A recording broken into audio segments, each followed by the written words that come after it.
Hello, আজকে তোমাদের সঙ্গে আলাপ করাই কলকাতার আর একটা নতুন জায়গার। এই জায়গাটা তোমরা অনেকেই হয়তো চেনো বা জানো।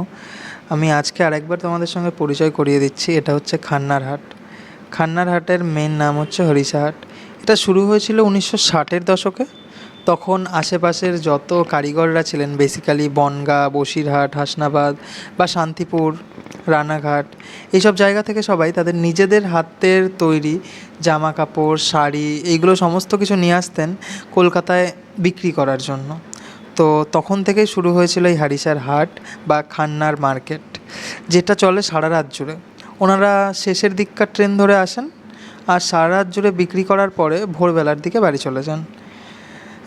এটা হয় সকাল 10টা অবধি বেসিক্যালি, বাট যারা পাইকারি বেচেন তারা কিন্তু মেনলি রাত্রেই বসেন।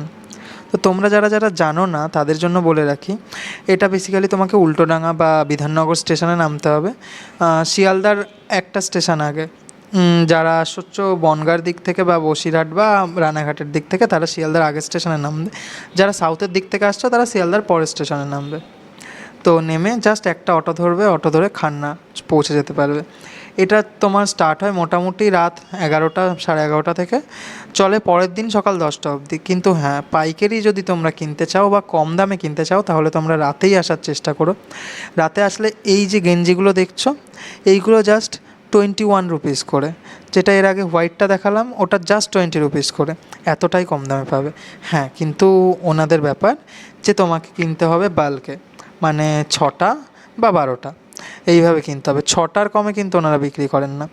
আর যেই প্যান্টটা দেখছিলাম, এই প্যান্টটা ছিল মাত্র 30 টাকা করে। মানে তুমি ভাবতে পারছো 30 টাকা করে? আমি তো এর আগে কোনো দিনও কিনিনি। হ্যাঁ, অনেক বছর আগে একবার এসেছিলাম খান্নার হাটে, যেহেতু রাতের বেলা হয় তাই সবসময় আসা হয়ে ওঠে না। তো তারপরে আমরা দেখছি প্রচুর জিনিসপত্র কিনে নিয়েছি, মানে এত কম দামে জিনিসপত্র দেখে নিজেদেরকে সামলাতে না পেরে এত জিনিসপত্র কিনে নিয়েছি। তো তারপরে খান্নার হাটকে বাই বাই বলে রাত তখন 3টে বাজে, 3টের সময় আমরা বেরিয়ে পড়লাম বাড়ির উদ্দেশ্যে।